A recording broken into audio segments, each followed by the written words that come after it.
শুধুমাত্র ইচ্ছে আর বুদ্ধি থাকলেই নিজের সংসারটিকে এত সুন্দর করে পরিপাটি করে গুছিয়ে রাখা যায়। রাধে রাধে বন্ধুরা, কেমন আছেন আপনারা সবাই? আশা করছি আপনারা সবাই ভালো আছেন ও সুস্থ আছেন। আমরাও বেশ ভালো আছি। আমার আরও একটি নতুন ভিডিওতে আপনাদের সকলকে স্বাগত জানাই। আজ বুধবার আর এখন ঘড়ির কাঁটায় বাজে ভোর 4:30 নাগাদ। এখন থেকেই আজকের ভিডিওটি আমি শুরু করলাম। জানেন তো, আজকে এত সকালে ঘুম থেকে উঠতে একদমই ইচ্ছে করছে না। সকালের দিকে তো বেশ ভালোই ঠান্ডা পড়ে, কিন্তু কি বলুন তো, যখন মাথার ওপরে কাজের প্রেশারটা অনেকখানি থাকে তখন কিন্তু সকালবেলায় ঘুমটাও ভেঙে যায়। আমি যেহেতু আগের দিন থেকেই ভেবে রেখেছিলাম আজকে নিজের বেডরুমটা আর সামনের রুমটা পুরোটা ডিপ ক্লিন করব, সেই কারণেই সকালবেলায় কিন্তু হাজারো কষ্ট হলেও নিজের ঘুমটাকে ভাঙিয়ে নিজের কাজগুলোকে শুরু করে দিয়েছি। ঘুম থেকে উঠেই সবার প্রথমেই কিন্তু এই বিছানাটা আগে গুছিয়ে নিয়েছি। আর তারপরে তো তাতান আজকে আমার সাথে ঘুমায়নি, সেই কারণে কাজগুলো করতে বেশ আমার সুবিধে হচ্ছে। এদিকে বিছানাটা গুছিয়ে সবার প্রথমে কিন্তু যে বেড কভারটা তুলে নিয়েছিলাম। বেড কভারটা তুলে নিয়েছিলাম এই জন্য, যেহেতু কালকে রাতে পাতা হয়েছে, ভাবলাম আবার নোংরা করব না। তো যেহেতু ঘরের ঝুলটা ঝাড়বো, সে কারণে বেড কভারটাতে নোংরা হতোই, সেই জন্য আগেই কি করলাম, বেড কভারটি তুলে নিয়েছি। বেড কভারটি তুলে নিয়ে পুরো ঘরটিকে ভালো করে ঝেড়ে নিয়েছি। জানেন তো, ঘরগুলো ঝাড়া হয়েছিল ওই ডিসেম্বর মাসে, মানে পুরোপুরি ডিপ ক্লিন করা হয়েছিল। তারপরে না এদিক ওদিক করে সময় পেরিয়ে গেছে। কখনো আমি অসুস্থ, কখনো তাতান অসুস্থ, বা কখনো না কোনো কাজের কারণে কিন্তু আমি কোনো রুম ক্লিন করতে পারিনি। তো আজকে সে কারণে ভাবলাম পুরো রুমটাকে ভালো করে ডিপ ক্লিন করব। প্রায় 3 থেকে 4টি মাস হতে যাচ্ছে ঘরটিকে একেবারে অগোছালো করে রেখেছিলাম। সেই জন্য ভোর থেকে কিন্তু কাজে হাত লাগিয়ে দিয়েছি। পুরো ঘরে ঝুলটি ঝেড়ে এই যে শোকেজের উপরের সমস্ত জিনিসগুলোকে নিচে নামিয়েছিলাম। নিচে নামিয়ে ভালো করে এক এক করে কিন্তু ঝেড়ে নিয়েছি। তারপরে এখন ওপরটা পুরো পরিষ্কার করে একটা শুকনো কাপড় দিয়ে এখন সমস্ত জিনিসগুলোকে এক এক করে কিন্তু সুন্দর করে সাজিয়ে রাখছি। এই পোর্শনটা আমার ভীষণ পছন্দের। আমি জানেন তো, এই সংসারের এক একটা জায়গা খুব সুন্দর করে গুছিয়েছি নিজের হাতে। আর এই সংসারের এক একটা জিনিস কিন্তু আমার অনেক কষ্টের, তাই নিজের কষ্টের জিনিসগুলোকে কিন্তু অবহেলা করে রাখতে একদমই ভালো লাগে না। তাই চেষ্টা করি সব সময় কিন্তু হালকার উপরেও পুরো ঘরটাকে কিন্তু ক্লিন করতে। সব সময় যদি ডিপ ক্লিন করা না হয়, তারপরেও কিন্তু আমি হালকা পাতলা ক্লিন সব সময় করেই থাকি। তো কিছুদিন যেহেতু করা হয়নি, সেই কারণে আজকে কিন্তু অনেকখানি কষ্ট হচ্ছে পুরো রুমটিকে ক্লিন করতে। আমার ঠিক কষ্ট বলতে না, কিন্তু হ্যাঁ, সময় যাচ্ছে বলতে পারেন। কারণ কি, সময়ের মধ্যে আমাকে সমস্ত কাজগুলো শেষ করতে হবে। তারপরে তো সংসারের প্রচুর কাজ থাকে। একটা সংসারে তো শুধুমাত্র ঘর গোছানো, রান্নাবান্না করা ছাড়াও কিন্তু আদার্স প্রচুর কাজ থাকে। কারণ কি, ছোট বাচ্চা থাকলে তো তার পেছনেই কিন্তু 24টা ঘন্টার মধ্যে 12 ঘন্টাটি চলে যায়। তো যাই হোক, আমি তো আমার কাজগুলোকে সময়ের মধ্যেই শেষ করার চেষ্টা করি। তো এদিকে দেখুন, শোকেজের ভেতরের যে কাচের জিনিসপত্রগুলো আছে সেগুলোকে সমস্ত এক এক করে কিন্তু আমি বের করে নিয়েছি। তারপরে সমস্ত কাগজগুলোকে ভালো করে শুকনো কাপড় দিয়ে মুছে নিয়ে এখন সমস্ত জিনিসগুলোকে কিন্তু এক এক করে কিন্তু রেখে দিচ্ছি। এই যে দেখুন, এই শোকেজে না নতুন কিছু জিনিস অ্যাড করেছি। তো সেই জন্য পুরনো কিছু জিনিস ওপরের শোকেজে আর কিছু নিচের শোকেজে সুন্দর করে সাজিয়ে রেখেছি। ভাই ওই গেছিল সোনাঝুরি হাটে, তো সেখান থেকে আমাদের জন্য কিছু জিনিসপত্র নিয়ে এসেছিল। তো সেই জিনিসগুলোকে এখন রাখবো বলে কিছু জিনিস এদিক ওদিক করতে হচ্ছে। সমস্ত জিনিসগুলোকে গুছিয়ে রেখে তারপরে চলে গেছিলাম পুরনো শোকেজের ওপরের অংশটি ধরতে। এদিকে পুরনো শোকেজের ওপরের অংশটির সমস্ত জিনিসগুলোকে নামিয়ে কাগজটিকে ভালো করে মুছে নিয়েছি। মোছার পরে এখন সমস্ত জিনিসগুলোকে একটা একটা করে কিন্তু আমি ঝেড়ে নিচ্ছি।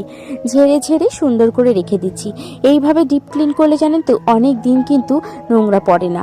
আর নোংরা হালকা পাতলা পড়লেও সেটাকেও হালকা পাতলা করে কিন্তু ক্লিন করা যায়। এই যে দেখুন, সুন্দর করে করে কিন্তু এই পোর্শনটি আমার গোছানো হয়ে গেছে। তো তারপরে সমস্ত ডেলি ইউজের নাইটি বলুন, কুর্তি বলুন, সমস্ত জিনিসগুলোকে আমি এক এক করে এখন নামিয়ে নিচ্ছি। আলনাটিকেও ভালো করে মুছবো ঠিক করেছি, আর আলনার নিচের অংশটিকেও ভালো করে ঝেড়ে নেব। বললামই ওই ডিসেম্বর মাসে পরিষ্কার করা হয়েছে, তারপরে কিন্তু এই যে দেখছেন 3টি মাস হয়ে যাচ্ছে এখনও কিন্তু আমার পরিষ্কার করা হয়নি। তো সে কারণে ভাবলাম সমস্ত জিনিসগুলো যখন পরিষ্কার করছি একেবারে ডিপ ক্লিন করি। এদিকে দেখুন গল্প করছি, আমার কিন্তু কাজগুলো এগিয়ে যাচ্ছে। আলনাটি আমার মোছা হয়ে গেছে, আর তারপরে নিচের অংশটিতে সমস্ত জিনিসগুলোকে নামিয়ে নতুন করে কাগজ দিয়ে এখন এক এক করে কিন্তু আমি সমস্ত জিনিসগুলোকে সুন্দর করে সাজিয়ে নিয়েছি।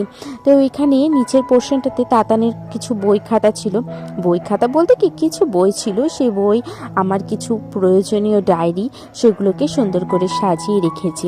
আর তারপরে এখন এই যে আলনার এক এক করে সমস্ত ডেলি ইউজের জামা প্যান্টগুলোকে ভাঁজ করে রাখছি। জানেন তো এই কাজগুলো করতে আমার বেশ ভালো লাগে, যত শরীরের কষ্টই হোক না কেন। দেখুন ওই যে ভোর 4:30টার সময় কাজে হাতে লাগিয়েছি, তারপরে কিন্তু এখন ঘড়ির কাঁটায় 5:45 কি 6:30 বেজে গেছে। তো তারপরে ভাবলাম কি যে কিছুটা কাজ করে এসে মানে বাসি কাজগুলোকে করে নিই, তারপরে এই কাজগুলো শুরু করব। জানেন তো এই বাসি কাজগুলো করতে করতে আমার প্রায় 8টা বেজে গেছিলো, কারণ কি নিচের কাজ উপরের কাজ এই কাজগুলো সমস্ত সেরে ঠাকুরের সকালের বাল্যভোগ দিয়ে আস্তে আস্তে প্রায় 8টা থেকে 8:30 বেজে গেছে। ওদিকে আমার বাসি কাজ সমস্ত শেষ, ঠাকুর পুজোটি দিয়ে এসেছি। তো এদিকে এসে কি করছি, এখন ওই যে যেখান থেকে কাজ শেষ করে গেছিলাম সেখান থেকে আবার শুরু করছি। তাতানের কিন্তু সমস্ত ওষুধের মানে জায়গাটিকে ভালো করে গুছিয়ে নিচ্ছি, কারণ কি অনেকগুলো দিন হচ্ছে তো ওষুধগুলো নেওয়া হচ্ছে, খাওয়ানো হচ্ছে, আবার কিন্তু এলোমেলো করে রেখে দেওয়া হচ্ছে। সেই জন্য ভাবলাম যে ওষুধের জায়গাটিকে ভালো করে গুছিয়ে নিই।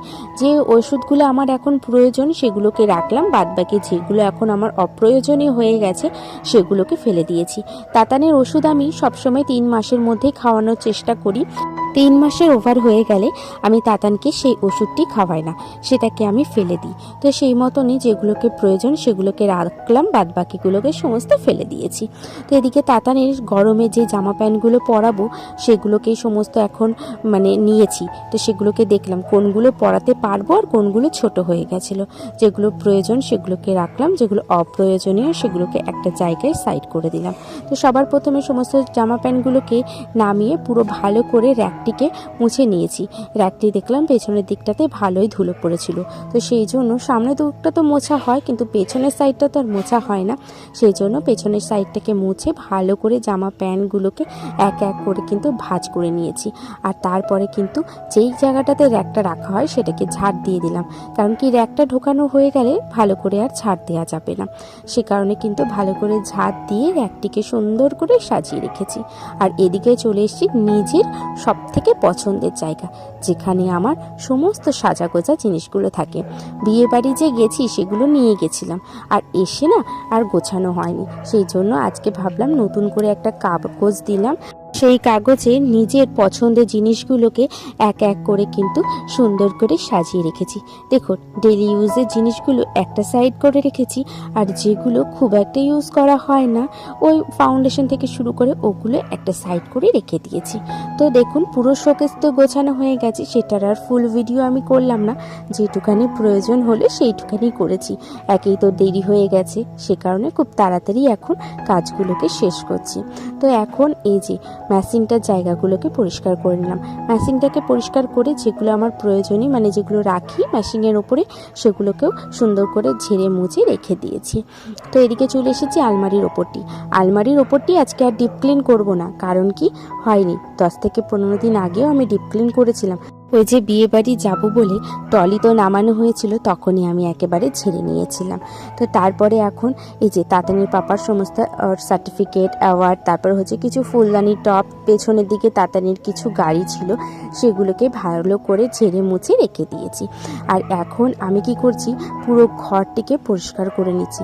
খাটের নিচ থেকে শুরু করে সমস্তগুলোকে নোংরা বের করে এখন ভালো করে ঝাড় দিয়ে নেব। এখনও খাটটা পরিষ্কার করিনি। আমি সবসময় সময় জানেন তো খাট কাচের জিনিসগুলো মানে আয়নাগুলো পরিষ্কার করি ঝেড়ে মুছে সমস্ত কিছু করার পরে। আমার মনে হয় ঝাড় দেওয়ার পরে যদি এই জিনিসগুলোকে পরিষ্কার করি তাহলে নোংরাটা কিন্তু কম পড়বে।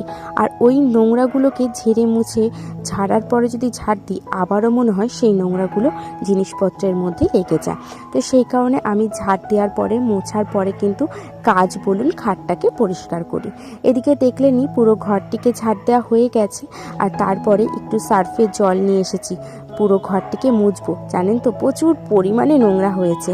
আর তারপর তো ধুলোবাড়ি সমস্ত বেরিয়েছে, সেই কারণে ভালো করে দুবার করে আমাকে পুরো ঘরটিকে মুছতে হয়েছে। এদিকে ঘর বাড়ি সমস্ত ঝাড় দেওয়া মোছা কমপ্লিট হয়ে গেছে। আর এখন আমি কি করছি, আমার শখের এই খাটটিকে ভালো করে মুছে নিচ্ছি। জানেন তো কেরোসিন তেলটা শেষ হয়ে গেছে, সেই জন্য শুকনো কাপড় দিয়ে পুরো খাটটিকে মুছে নিচ্ছি। জানেন তো ধৈর্য আর বুদ্ধি থাকলে সংসারের সমস্ত কাজগুলো পরিপাটি করে সুন্দরভাবে কিন্তু করা যায়। তো যাই হোক, কাজগুলো আমি করতে থাকি। ওই যে খাটের ওপরটি মুছলাম আর নিচটি দেখছি জানেন তো অনেকটা না দাগ দাগ পড়ে গেছে, সে কারণে কলিন দিয়ে নিচের অংশটিকে আমি কিন্তু পরিষ্কার করে দিয়েছি। আর তারপরে এখন এই যে শোকেসটিকে পরিষ্কার করে নিচ্ছি, মানে শোকেসের কাজগুলো বলুন শোকেসের সমস্ত সাইডের অংশগুলোকে কলিন দিয়ে ভালো করে ঘষে ঘষে নোংরাগুলোকে তুলে নিচ্ছি। কাজ জানেন তো পরিষ্কার না থাকলে না দেখতেও নিজেকেও ভালো লাগে না। কারণ কি আমরা কিন্তু সারাদিন পরে যখন নিজেকে দেখি একমাত্র এই আয়নাটি আমাদের কিন্তু ভরসা বলতে পারেন। আর তখন দেখবেন তো নিজেকেও না সুন্দর লাগে না, কারণ কি ঘরের জিনিসটি তো খুব একটা সুন্দরভাবে পরিষ্কার করা নেই, সেই কারণে। তো দেখুন পুরনো শোকেসের কাজটিকে ভালো করে পরিষ্কার করার পরে এখন আমি নতুন শোকেসের কাজটিকে পরিষ্কার করে নিচ্ছি। তারপরে ওই যে ছোট ছোট যে কাচের অংশগুলো আছে যেখানে সমস্ত শোপিসগুলো আমি সাজিয়ে রেখেছি সেই অংশটিকে পরিষ্কার করে নেব। এই যে দেখুন গল্প করছি আর আপনাদের সাথে, আর আমার অনেকটি কাজ কিন্তু হয়ে যাচ্ছে। এদিকে পুরো শোকেসটা কিন্তু আমার পরিষ্কার করা হয়ে গেছে। চলে এসেছি আলমারির কাছে, এখন আলমারিটাকে পরিষ্কার করে নেব। আলমারির ওপরের অংশটিকে পরিষ্কার করে নিচের অংশটিকেও ভালো করে পরিষ্কার করে নিয়েছি। এদিকে আমার গোপুসোনাটিকেও পরিষ্কার করে নিচ্ছি। জানেন তো সেই দিনকে ফেসবুকে দেখছিলাম একজন বলছে যে ঘরের ভেতরে নাকি বেডরুমে ঠাকুর রাখা যায় না, ঠাকুরের কোনো ফটো। আপনারাও কি একমত নাকি জানাবেন তো? আমার এটা জানা ছিল না, এটা আমার অনেক পছন্দের। আমার স্বাদের সময় আমাকে দিয়েছিল একজন, তো সেটিকেই আমি কিন্তু খুব সুন্দর করে সাজিয়ে রেখেছি। তো যাই হোক, আমি আমার কাজগুলো আপনাদের সাথে শেয়ার করলাম। দেখুন তো আমার ঘরটি কীরকম লাগছে আপনাদের। সমস্ত আমার পছন্দের জায়গাগুলোকে এখন আপনাদের সাথে শেয়ার করলাম। তো তারপরে স্নান করে নিয়েছি। স্নান সেরে একেবারে কিন্তু আমার দুপুরের কাজবাজ মানে রান্না বান্না সমস্ত কিছু কমপ্লিট করে এখন আমি বেড কভারটিকে পেতে দিয়েছি। এই যে দেখুন আমার স্বপ্নের ঘরটি কেমন লাগছে জানাবেন। তো চলুন আজকের মতন ভিডিওটা আমি এখানেই শেষ করলাম। আর আপনারাও সকলে ভালো থাকবেন, সুস্থ থাকবেন।